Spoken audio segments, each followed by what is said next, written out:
안녕하십니까. 1일 1책의 저자 장인옥입니다. 반갑습니다. 반갑습니다. 네, 저는 MBC TV 특강 요청을 받고 깜짝 놀랐습니다.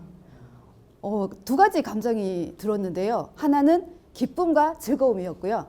또 하나는 두려움이었습니다. 네. 저는 강연 경험이 전혀 없거든요. 6년 동안 묵묵히 책만 읽어온 평범한 주부입니다. 그런데 제가 책을 읽었다는 이유로 지금 이 자리에 서게 됐습니다. 네, 6년 동안 책을 읽으면서 말을 하는 시간보다 침묵하는 시간이 더 길었다는 거죠. 네. 오늘 제가 특강을 할 때 여러분들은 얼마나 말을 잘 하는가에 초점을 맞추시기보다 얼마나 진솔한 이야기를 하는가에 초점을 맞춰서 들어주시면 감사하겠습니다. 네. 오늘 여러분들에게 세 가지 말씀을 드리겠는데요. 첫째는 왜 읽었는가, 그리고 둘째는 어떻게 읽었는가, 그리고 셋째는 책을 읽고 변화된 인생에 대해서 말씀을 드릴 겁니다. 왜 읽었을까요? 저는 평범한 주부로 그렇게 살고 있고요. 자랄 때도 1남 2녀 중 막내로 그렇게 태어나서 평범하게 자랐습니다.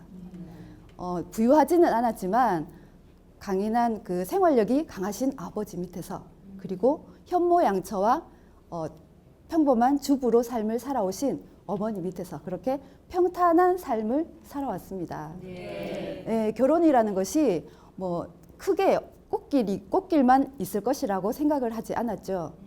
20대 결혼도 하고 27세에 결혼도 했습니다. 결혼하고 이제 아들을 출산하고 저에게 뜨거운 눈물을 흘리면서 엄마라는 삶을 선물 받았습니다. 그렇게 큰 꿈 없이 이렇게 살았는데 가정에 위기가 닥친 겁니다. 남편의 실직이었는데요. 저는 평범한 삶을 살고 큰 꿈도 없었고요. 그저 퇴근하는 남편을 맞아서 김치찌개 보글보글 끓여놓고 퇴근하면 같이 밥상 앞에서 앉아서 오늘 있었던 이야기를 도란도란 나누면서 그런 삶을 꿈꾸었습니다. 그런데 어느 날 갑자기 위기가 닥친 겁니다. 남편의 실직이죠. 물론 살다 보면 직장을 잃을 수가 있습니다. 그 정도는 이해할 수 있는 나이였죠. 하지만 굉장히 무방비 상태였고요. 어떻게 대처해야 되는지 난감한 상황이었죠. 그럴 수 있겠지, 곧 지나가겠지라고 생각을 했습니다. 하루, 이틀, 한 달, 두 달, 시간이 지날수록 마음이 초조해지고 불안해지기 시작하는 겁니다. 네. 그렇게 생활을 하면서 통장의 잔액은 점점 줄어들고, 하루는 밥을 하려고 쌀통을 들여다봤거든요. 팔을 넣었는데 쑥 내려가는 거예요. 쌀이 없더라고요. 그래서 바닥을 그 쌀컵으로 박박 긁었습니다. 그 느낌이 아직도 남아있는데요. 경제적으로 부유할 때 쌀이 떨어지는 거랑 정말 궁핍한 상태에서 쌀이 없는 것은 느낌이 너무 달랐습니다. 네. 그렇게 힘든 생활도 지내고, 또 그 당시 아이를 키울 때 엄마들이 분유나 기저귀 같은 것을 이렇게 사다가 재놓고 그렇게 많이 사용을 했는데요. 저는 그러질 못했어요. 한 통을 사다가 먹이고 금방 바닥이 보이면 불이 나게 슈퍼로 달려갔습니다. 그리고 또 한 통을 사와서 아이에게 먹이곤 했죠. 그렇게 살면서도 아이를 키우는 그 보람은 무엇과도 바꿀 수 없는 행복이었어요. 하지만 생활비가 없고 살 길이 막막해지니까 너무 우울해지는 겁니다. 네. 처음부터 남편이 그렇게 손을 놓고 있었던 건 아니고요. 아르바이트 형식으로 일을 하더라고요. 생닭 배달도 하고 또 택시 운전도 하고 공장에도 가고 이렇게 나름 열심히 노력을 했지만 남편 입장에서는 전문직도 아니고 그렇다고 새로운 일을 시도하면서 좌절도 많이 했을 겁니다. 네, 자존심도 많이 상했을 거고 힘든 점이 많았을 거예요. 그러더니 어느 순간 집을 나가지를 않는 거예요.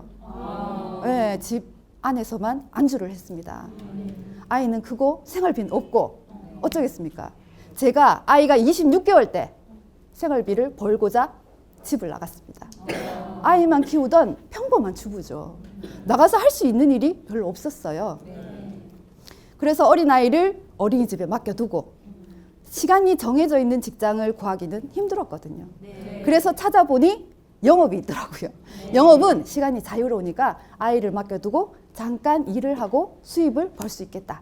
그렇게 생각을 하고 아이를 어린이집에 맡겨두고 집 근처에 그 어린이 교구나 교재를 판매하는 영업소를 들렀습니다. 문을 두드렸죠. 들어갔습니다.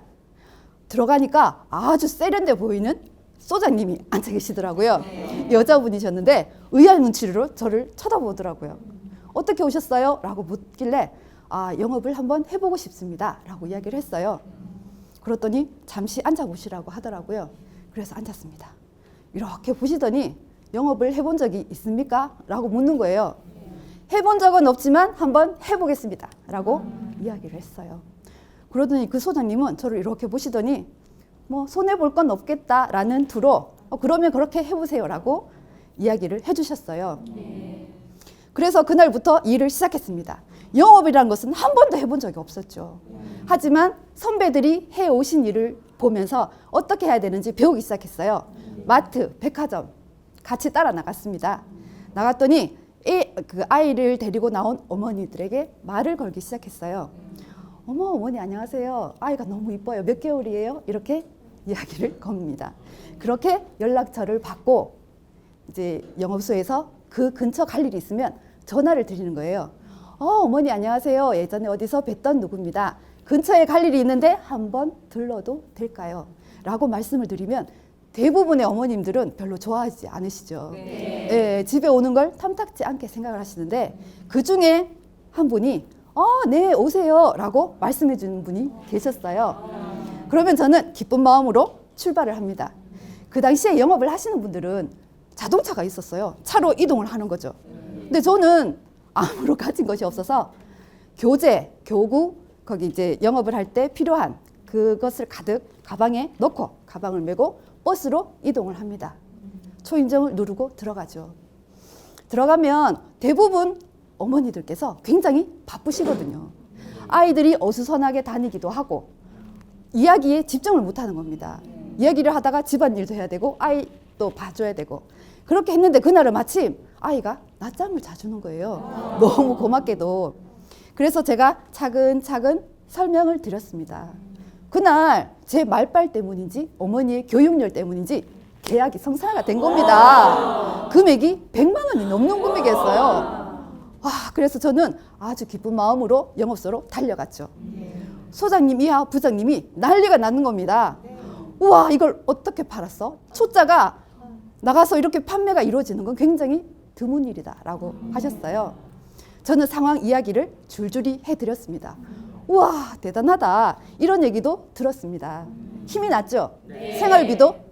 생활비도 벌고 아주 기분이 좋았습니다. 하지만 영업이라는 것이 굉장히 꾸준한 수입을 벌기에는 힘들더라고요. 제가 초보인데 똑같은 수입을 매달 올리기는 굉장히 힘든 일이었어요. 그래서 방법을 바꾸었습니다. 일한 만큼 벌 수 있는 마트, 백화점 나갔죠. 할 수 있는 아직 아이가 어렸기 때문에 오랜 시간을 근무는 못하지만 일한 만큼은 수입을 벌 수 있다. 이런 생각에서 갔습니다. 닥치는 대로 일을 했어요. 명절이 되면 한복을 입고 선물 세트 행사 이런 것도 하고요. 보통 시음 행사 많이들 보셨죠? 그런 것도 많이 했습니다. 하고 건강보조식품 판매도 많이 하고요. 이것저것 가리지 않고 닥치는 대로 모든 걸 했습니다. 그렇게 하면서 생활비라도 벌 수 있다는 것이 굉장히 위안이 되었어요. 그렇게 하면서 이 또한 수입이 일정하지가 않더라고요. 또 방법을 고심을 했죠. 어쩌나라고 있는데 마침 주위에서 백화점 내에 있는 실내 어린이 놀이터가 있는데 팀장을 찾고 있다라는 정보가 있었어요. 제가 또 갔지 않습니까? 물론 팀장이라는 것이 책임감과 부담감이 있었어요. 제가 해본 일은 아니었지만 무대포 정신이 있거든요. 일단 부딪혀보자. 가서 시작을 했습니다. 마트와 백화점에도 근무 환경이나 조건이 굉장히 좋지 않았지만 이곳 또한 너무 환경이 척박한 거예요. 아이들이 다칠까봐 노심초사 해야 되고 여름이면 너무 덥고 겨울이면 너무너무 추운 겁니다. 아이들이 없으면 난방을 안 해주는 거예요. 저는 혼자서 그 추위에 떨면서 바닥이 그렇게 찬데 양말 2겹, 3겹을 껴 신으면서 일을 했습니다. 그때 발에 동상도 걸렸어요. 그래서 지금은 겨울이 되면 발이 벌겋게 달아오르곤 하는데 정말 힘든 시기였고요. 그 당시에 근무를 하면서 커피 한 잔을 제대로 마시지를 못했어요. 편안하게 앉아서 마실 수 있는 환경이 아니었죠. 그리고 아이들이 다칠까 봐 오랜 시간 점심 식사를 제대로 할 수가 없었습니다. 그래서 빵에다가 잼을 발라서 그렇게 점심으로 때우곤 했습니다. 그때 정말 눈물 젖은 빵을 많이도 먹었습니다. 그렇게 하면서 내 인생은 왜 이 모양인가? 도대체 뭐가 잘못된 거지? 라는 생각을 끊임없이 하게 됩니다. 부정적인 생각을 되풀이하고 화내고 분노하고 짜증내기 시작했어요. 그렇게 하면 할수록 제 몸과 마음은 점점 더 나빠지기 시작했어요. 너무 화가 나고 그렇게 했지만 일은 해야만 했고 모든 것이 엉망진창이었습니다. 그렇게 힘들게 일을 하면서 집에 들어가면 저를 기다리는 것은 태산 같은 집안일이었어요. 들어가면 남편과는 대화도 없었습니다. 눈빛도 마주치지 않고 투명인간 취급을 했습니다. 그렇게 힘든데 집에 가서 또 할 일이 태산이에요. 설거지도 해야 되고 집안 청소도 해야 되고 아이 숙제도 봐줘야 되는 거예요. 너무 화가 났죠. 그래도 어떡합니까? 또 집안일을 시작했어요. 설거지를 하면서 설거지를 하는지 접시를 깨뜨리는지 화를 설거지에 다 분노를 했습니다. 숟가락이 다 날아가고 내가 지금 화났어 라고 이야기를 하지 않아도 그것만 봐도 누가 봐도 화난 상황을 재현하기도 했습니다. 그렇게 힘들게 밥을 차려 놓으면 남편은 그렇게 화내면서 짜증내면서 해놓은 밥 먹지 않겠다라는 식으로 밥도 먹지 않더라고요. 모든 상황이 엉망진창이었어요. 뭐가 잘못됐는지 알 수도 없었습니다. 그렇게 힘들게 생활을 하다가 그나마 수입을 벌 수 있는 직장이 있었는데 그마저도 폐점을 하는 바람에 또 직장을 잃게 된 거예요. 너무 힘들었죠. 하루는 기분 전환도 할 겸 미용실에 들렀습니다. 미용실에 늘 다니던 미용실이라 편안한 마음으로 앉아 있었는데요. 제 머리를 손질하던 미용사가 갑자기 제가 앉아있는 의자를 180도 휙 돌리는 거예요. 그러더니 이만한 손거울을 건네주는 겁니다. 뒷머리를 보라는 신호였죠. 저는 바보처럼 멍청히 이렇게 들여다봤어요. 제 뒤통수에서 뭔가를 열심히 찾더라고요. 그러더니 한번 보라고 신호를 주는 겁니다. 그래서 봤죠. 이만한 500원짜리 동전만한 원형 탈모가 허연 피부를 드러내고 있는 겁니다. 깜짝 놀랐죠. 어이가 없었습니다. 미용실 갈 때마다 머리숱이 정말 많으세요 라는 이야기를 한 번도 듣지 않은 적이 없었거든요. 그렇게 건강하던 제가 원형 탈모라니요.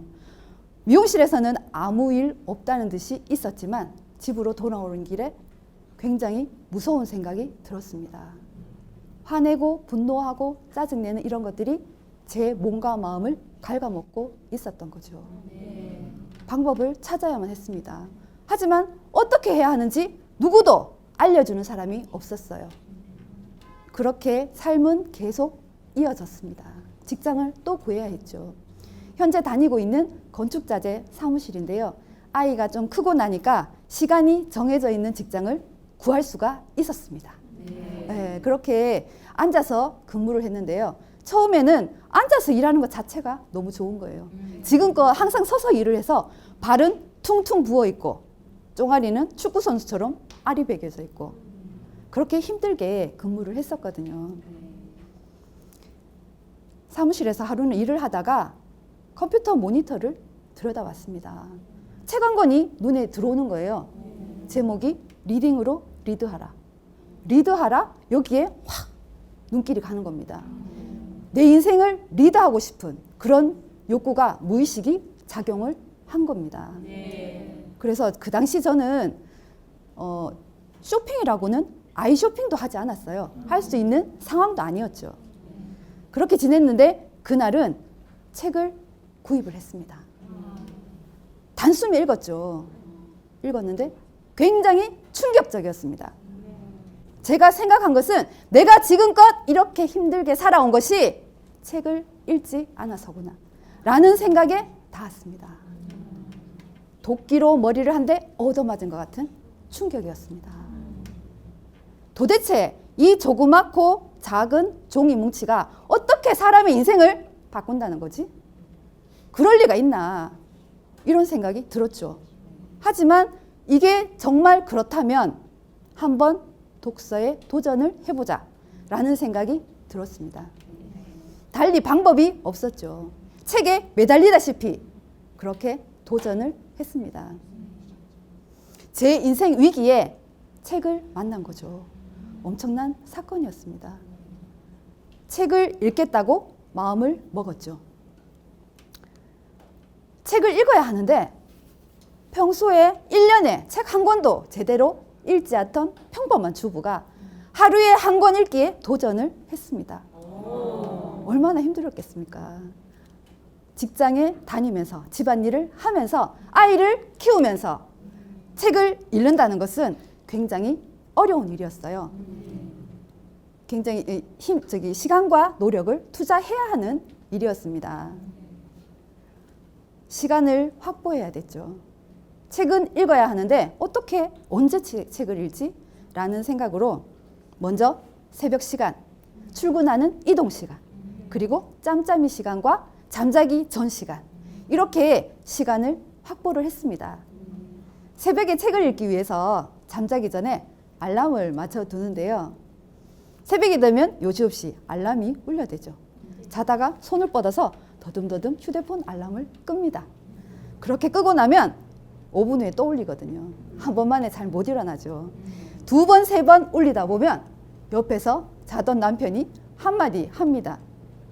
휴대폰 알람 좀 꺼라 라고 이야기를 하죠.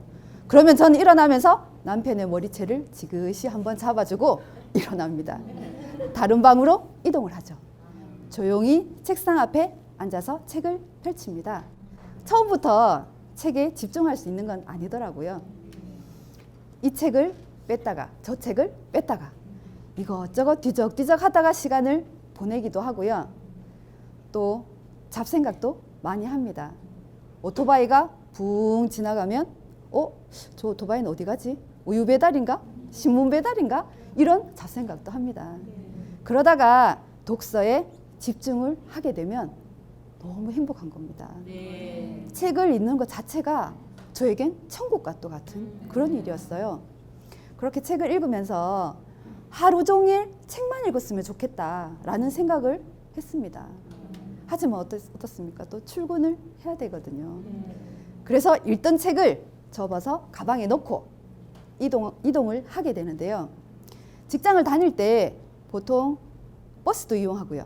택시도 탔고 카풀로 이동을 하기도 했습니다. 흔들리는 차 안에서 책을 읽어보신 분들이 있으신지 모르겠지만 굉장히 멀미가 납니다. 머리는 오질오질하고 속은 메스메스거리고 구토가 날 지경이죠. 출근을 하자마자 가방에서 두통약을 꺼냅니다. 하나를 까먹죠. 속을 진정시켜야 또 일을 하니까요. 그러면 옆에 있던 직원이 한마디 합니다. 몸에 좋은 거 있으면 같이 나눠 먹읍시다. 그렇게 이야기를 하는데요. 제 사정을 주위에 아무도 몰랐습니다. 이야기하지도 않았고요. 그렇게 약을 먹어가면서 이동 시간에 책을 읽었더니 어느 순간 약 없이도 책을 읽게 되더라고요. 굉장히 책 읽는 시간 확보에 큰 도움이 되었습니다. 주말이 되면 혼자 방구석에 처박힙니다. 방바닥에 엉덩이 딱 붙이고 앉아서 하루 종일 책만 봅니다. 엉덩이 스캔을 하는 거죠. 엑스레이를 하루 종일 찍고 있습니다. 성인들의 말씀이 적힌 책을 들여다보고 있으면 그렇게 행복할 수가 없는 거예요. 잠깐 보고 고개를 들었는데도 한두 시간이 훌쩍 지나 있는 겁니다. 몰입의 순간을 경험한 거죠. 대단한 발견이었습니다. 책에는 그렇게 굉장히 행복을 주는 지금 현실과는 다른 세상이 펼쳐져 있었어요.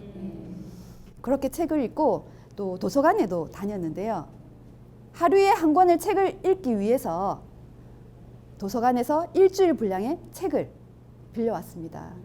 책을 담기 위해서 주부들이 시장에 갈 때 장가방을 이용하죠. 저는 장가방을 들고 시장에 가지 않고 장가방을 들고 도서관에 갔습니다. 그 가방 안에 7권에서 11권 정도 일주일 읽을 책 분량을 담아서 집으로 돌아오곤 했는데요. 도서관에 가면 오랫동안 책을 읽고 싶은 마음은 굴뚝 같습니다. 하지만 주부들이 어떻습니까? 또 집에 가서 집안일도 해야 되고 아이도 봐줘야 되고 남편 밥도 해줘야 되고 할 일이 태산이잖아요. 그래서 오래 머물 시간은 없고 가방에 책을 가득 담아서 그렇게 도서관을 나옵니다. 그 무게는 만만치가 않죠. 무겁지만 저는 한 번도 그게 무겁다고 생각해 본 적이 없었어요. 왜냐하면 저한테 그건 보물이었습니다. 보물이니까 전혀 무겁지가 않았죠. 부자가 된 기분이었어요. 책을 담아서 집으로 돌아올 때면 혼자 콧노래가 흥얼흥얼 나올 정도입니다. 도서관은 저에게 애인과도 같은 그런 존재였어요. 일을 할 때 너무 힘들고 고달프고 그렇지만 도서관에 간다고 생각을 하면 너무 힘이 솟아나고 즐거웠습니다. 그렇게 집에 돌아오면 하루에 한 권 읽기, 1일 1책을 시작하게 됩니다. 책을 읽기 전에는 저는 이렇게 생각했어요. 세상에 나만 힘들고 나보다 더 힘든 사람은 없을 거야. 내 마음은 그 누구도 알아주지 못한다 라고 생각을 했습니다. 하지만 책을 펼쳤어요. 지선아 미안해, 닉 부이치치의 허그, 이런 책을 보았어요. 정말 부끄러웠습니다. 그분들은 나보다 더 힘든 삶을 이겨내고 희망으로 삶을 살아가고 있더라고요. 저도 많이 부끄럽고 반성하고 나의 이 고통은 아무것도 아니구나 라는 생각을 하게 되었어요. 책은 그런 것이었어요. 내가 우물한 개구리처럼 한 가지만 본다면 다른 사람의 삶과 생각의 폭을 넓혀주는 것이었습니다. 그리고 술 취한 코끼리 길들이기라는 이런 책을 보면 제 마음이 굉장히 힘들고 어렵고 그럴 때 위안이 많이 되더라고요. 힘과 용기가 생기더라고요. 책이라는 것이 이렇게 위대한 힘이 있구나 라는 생각이 들었습니다. 너무 감사하죠. 책을 알게 된 것은 저에게 행운과도 같은 일이었습니다. 너무 책을 읽게 된 작가님에게 감사한 마음을 전하고 싶었어요. 메일을 썼습니다. 그분이 제 글을 읽던 읽지 않던 간에 저는 그 마음을 전하고 싶었던 거죠. 너무 감사합니다. 메일을 써서 보냈습니다. 그리고 책을 읽었죠. 그렇게 책을 읽는 동안 저에게 많은 변화가 일어나기 시작했습니다.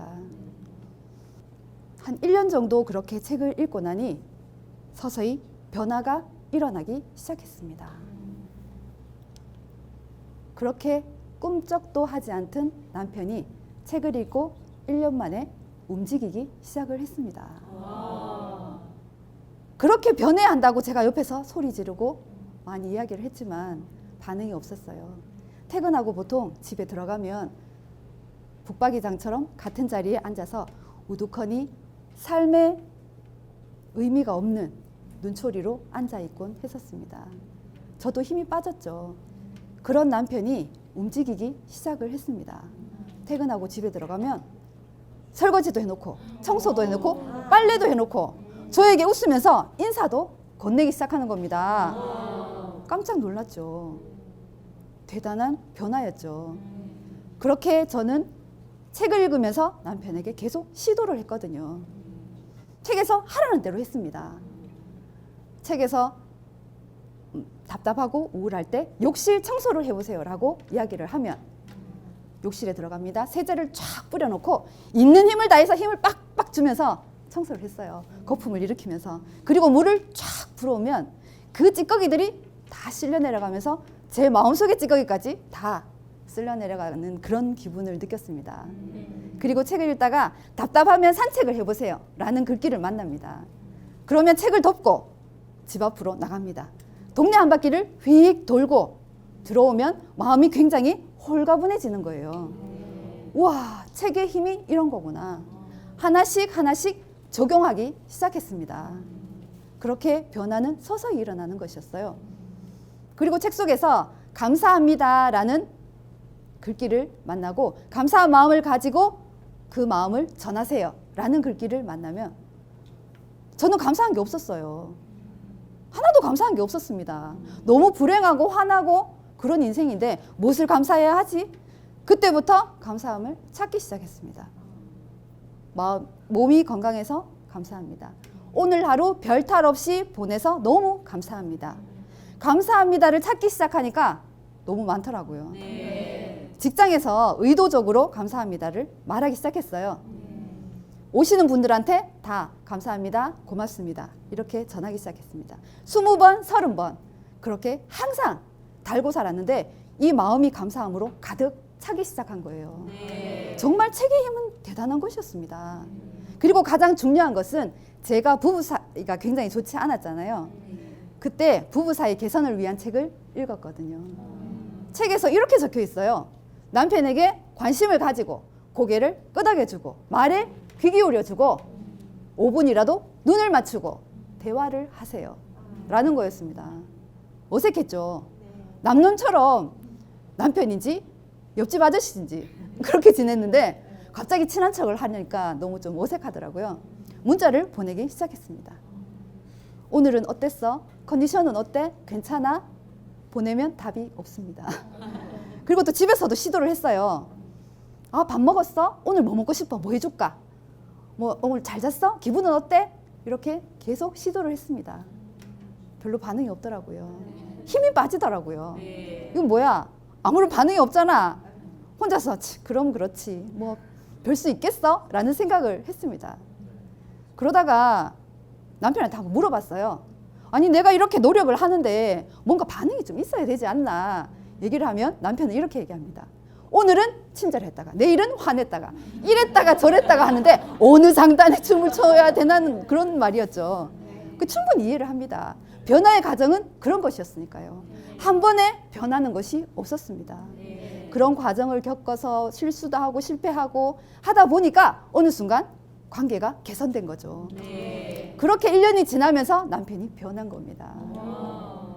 그렇게 집안일도 도와주기 시작하고 굉장히 변한 모습을 보이는데요. 그러고 나서 집에서 제가 설거지를 하다가 주방 세제를 이렇게 누르면 삑삑 다 돼서 소리가 납니다. 아, 세제가 다 됐네 하고 이렇게 하고 나면 다음 날 주방에서 청소를 설거지를 할 때 눌러보면 꾹 세제가 가득 채워져 있는 겁니다. 남편이 그걸 꽉 채워놓은 거예요. 그리고 화장을 지울 때 티슈가 다 됐네라고 그냥 혼잣말로 이야기를 했는데 다음 날 남편은 들은 척도 안 하더니 다음 날 티슈를 사다 들고 오는 겁니다. 예전에 그렇게 자상하던 남편의 모습으로 돌아와 줄 거예요. 저는 책의 힘을 믿을 수가 있었습니다. 정말 대단하구나. 책을 읽으면서 내 자신을 변화시키고 남편을 변화시키고 우리 가정을 지키자. 이게 저희 목표였습니다. 다른 건 없었어요. 제발 이 지긋지긋하고 구질구질한 삶을 한번 벗어나보자. 방법이 없었습니다. 하지만 책이 저를 도와주었습니다. 생각하고 말로 표현하고 행동으로 옮겼더니 가정에 변화가 일어난 겁니다. 책의 힘을 믿을 수가 있었죠. 정말 대단한 것이구나. 다른 어떤 것도 저의 삶을 바꿔줄 수가 없었습니다. 그렇게 남편이 바뀌고 지금은 일을 하면서 하루도 빠지지 않고 새벽 6시에 일어나서 저보다 더 열심히 사는 모습을 보여주는 겁니다. 제가 너무 놀랄 지경입니다. 요즘은 따라다니면서 이야기를 하죠. 몸 좀 생각해라. 너무 무리하지 마라. 이렇게 얘기를 합니다. 그래서 저는 이 책을 다 많은 분들이 책을 읽으면서 변화된 삶을 살았으면 좋겠다라는 생각을 했죠. 멍하게 책장 앞에서 하루는 생각을 했어요. 내가 책을 읽으면서 변할 수도 있고 변하지 않을 수도 있다. 그렇지만 정말 마음의 위로가 되고 내 삶의 변화가 있다면 지금 나처럼 힘들어하는 누군가에게 꼭 전하고 싶다. 하나의 촛불이 되고 싶다라는 생각을 했습니다. 제가 변해야 하는 이유였죠. 일단 먼저 변해야지 그걸 전할 수가 있었던 거죠. 꾸준히 노력하고 책을 읽고 그렇게 노력을 했습니다. 하루는 밤늦게까지 혼자서 책을 읽고 있었어요. 남편이 방에서 잠을 자다가 몸을 긁적긁적 하면서 나오는 겁니다. 뭐 물 마시러 나왔겠지라고 생각을 했어요. 그러더니 소파에 가서 덜썩 주저앉는 거예요. 뭐 대수롭지 않게 있었습니다. 저를 부르더라고요. 보통 연애할 때는 부르기도 전에 달려가지 않습니까? 하지만 결혼해서 살다 보면 보통 시킬 거 있을 때만 부르거든요. 그래서 있었더니 또 부르는 겁니다. 목소리에 좀 다급함이 느껴지더라고요. 그래서 달려가 봤어요. 자기 몸을 한번 보라는 거예요. 그래서 봤더니 평소에 알레르기 증상이 좀 있었거든요. 아, 또 그 증상이 일어났는가 보다 라고 생각을 하고 집에 있는 약 먹으라고 하고 있었습니다. 근데 한 5분 상간에 갑자기 증상이 좀 심해지는 거예요. 이거 평소하고 좀 다른데 위급한 상황인 것 같았어요.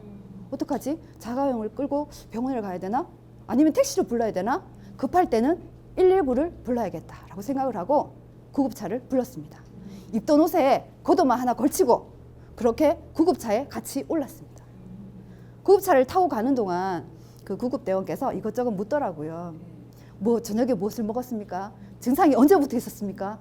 뭐 이름, 전화번호, 주소 뭐 물어서 다행히 제가 아는 것만 물어봐서 대답을 해줄 수가 있었습니다. 가까운 병원으로 가자고 이야기를 하고 가는 도중에 남편이 증상이 좀 심해지는 거예요. 말이 어눌해지고 호흡이 곤란하다고 이야기를 하는 겁니다.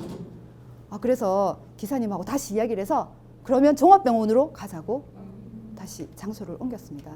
응급실에 가서 다행히도 빨리 응급 조치를 취할 수가 있었죠. 저는 보호자로 옆에 보조 의자에 앉아 있었어요. 남편이 이제 링거를 맞고 있는 동안 열을 떨어뜨리기 위해서 아이스팩도 올려주고 몸이 붓기가 좀 빠졌나 살펴주고 그렇게 치료를 다 끝내고 새벽 2시쯤 넘어서 병원을 나오기 시작했습니다. 그때 이런 생각이 들더라고요. 제가 평소에 남편한테 화내고 짜증내고 분노하고 그렇게 너무 미운 감정을 가졌는데 건강하게 옆에 있어 주는 것만으로도 참으로 다행이구나 라는 생각이었습니다. 책을 읽으면서 저는 중요한 마음의 표대를 하나 세웠는데요. 남편을 사람을 중심에 두고 생각을 하자. 그리고 사람을 사랑하는 마음을 잃지 말자라는 것이었습니다. 그 마음만 있어도 변화는 시작된 것이었습니다. 논어 책을 많이 봤었는데요. 그 책을 보면서 많이 느낀 게 사람에 대한 것이었습니다. 그리고 사랑에 관한 것이었습니다. 그 시선으로 바라보고 말하고 행동하다 보니 가정에도 변화가 일어난 거였어요. 네. 책을 읽으면서 변화를 겪고 남편이 변하는 것을 보고 저도 힘을 냈습니다. 책 읽기를 그만둘 수가 없었죠. 1일 1책 3년 천권 독서에 돌입을 했습니다. 3년이란 세월이 아주 천천히 흘러가더라고요.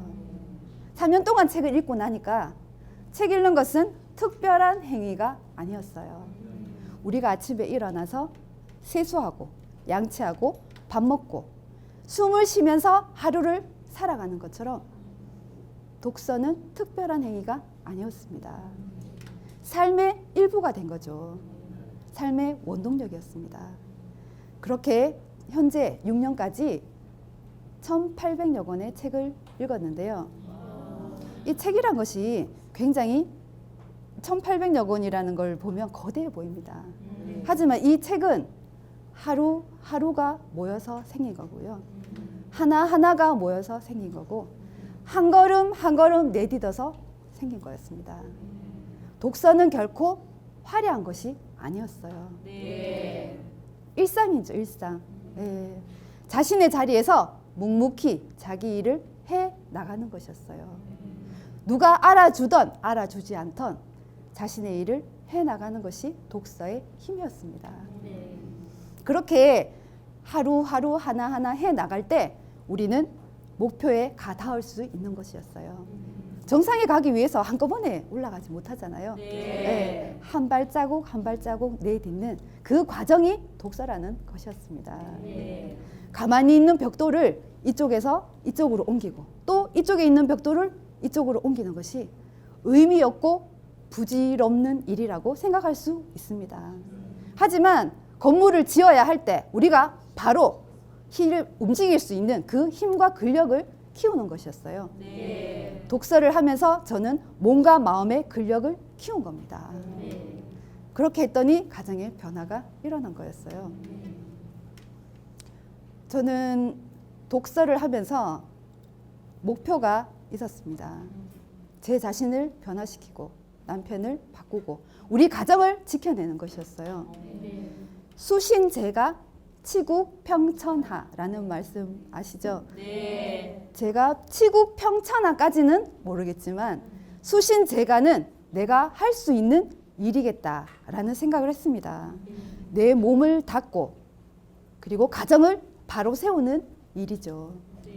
그렇게 그런 마음으로 독서를 했더니 정말 삶의 변화, 가정의 변화 이렇게 일어나기 시작하더라고요. 책을 읽고 출간을 하게 되었는데요. 1일 1책이라는 책을 쓰게 되었습니다. 책을 출간하고 굉장히 많은 일들이 일어났어요. 제2신문사에서 연락이 왔습니다. 인터뷰를 하자고 저에게 전화가 온 거예요. 서울에서 제가 사는 대구 직장까지 온다는 거였어요. 저는 깜짝 놀랐죠. 이렇게 평범한 주부가 책을 읽었다는 이유만으로 이렇게 찾아오신다는 겁니다.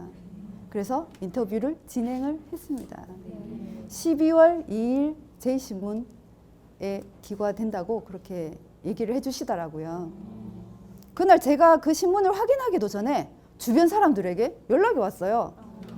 신문에 기사 났는 거 잘 봤다 라고 하시는 겁니다. 저는 이게 뭔 일인가 싶어서 봤더니 제 얼굴이 대문짝만하게 신문에 났더라고요. 그래서 이게 뭔 일인가 라고 이야기를 하면서 주변 지인들에게 전화도 받고 아주 정신없는 하루를 보냈습니다. 그날 신문에 났다고 친구가 같이 저녁 식사를 하자고 해서 식당에 들렀습니다. 음식을 주문해 놓고 친구랑 이런저런 이야기를 했어요. 신문을 보면서 이야기를 했는데 그 식당의 아주머니께서 음식을 갖다 주면서 신문 한번 보고 제 얼굴 한번 보고 신문 한번 보고 제 얼굴 한번 보고 그러고 계시는 거예요. 그래서 친구가 야가 얀데요? 그렇게 이야기를 해주시더니 그렇지 어디서 많이 본 것 같더라. 이런 에피소드도 일어났습니다. 책을 출간하고 굉장히 꿈 같은 그런 삶을 살고 있는데요. 책이라는 것이 저에게 인생을 바꿀 만큼 많은 영향을 미쳤습니다. 책을 읽고 감사한 마음을 알게 되었고요. 행복한 삶을 살게 되었습니다. 이렇게 삶이 변할 수 있는 것은 책의 힘이라고 생각을 합니다. 맹자께서 예전에 이런 얘기를 하셨는데요. 삶이 힘들고 공색할 때 자기 자신을 닦는데 힘을 쓰고 일이 잘 풀릴 때에는 세상에 나아가 좋은 일을 하라 라고 하셨습니다. 일이 잘 풀리지 않아 공색할 때 자기 자신을 닦는 것은 책만한 것이 없었습니다. 제가 경험을 해보니 그 또한 틀리지 않음을 알 수 있었습니다. 저는 제가 겪은 이 행복을 모든 다른 사람들도 같이 느낄 수 있기를 바라는 마음으로 책을 내게 되었습니다. 생활을 하다 보면 지금 많이들 힘드시잖아요. 힘든 상황에 나만 힘든 게 아니구나. 누군가 나처럼 나보다 더 힘든 사람이 있구나 라는 것을 많이 생각을 했습니다. 책을 읽으면서 제 자신을 들여다보고 나를 만나는 시간을 가졌어요. 변화의 시작은 거기에서 시작되었습니다. 남들과 같이 쇼핑을 한다거나 친구를 만난다거나 이렇게 시간을 보내지 않았어요. 오로지 단순한 삶을 살았습니다. 책만 읽겠다. 책에만 집중을 했어요. 친구를 만나는 것보다 내부는 더 꽉 찼습니다. 마음은 더 단단해지더라고요. 보통 친구를 만나고 돌아오면 공허하잖아요. 수다를 떨 때는 괜찮지만 돌아오면 굉장히 마음이 허하고 그렇더라고요. 근데 책은 읽으면 읽을수록 내면이 가득 차고 꽉꽉 채워지고 누군가 같이 있지 않아도 책 속의 저자들이 나에게 말을 걸어오는 것 같았습니다. 그분들은 저보다 훌륭하신 분들이고 지식인이고 전문가들이시니까요. 제 삶의 등불이 되어주는 거죠. 그렇게 책을 읽으면서 저자와의 대화를 계속 시도를 했습니다. 그렇게 삶을 조금씩 변화시켰던 거죠. 책을 읽기가 굉장히 힘들어요. 하루를 살기도 빠듯한데 언제 시간 내서 책을 읽습니까? 하지만 시간과 노력을 투자하는 그런 노력은 필요했습니다. 책을 읽을 때 처음에 속도가 나지 않잖아요. 저도 그랬어요.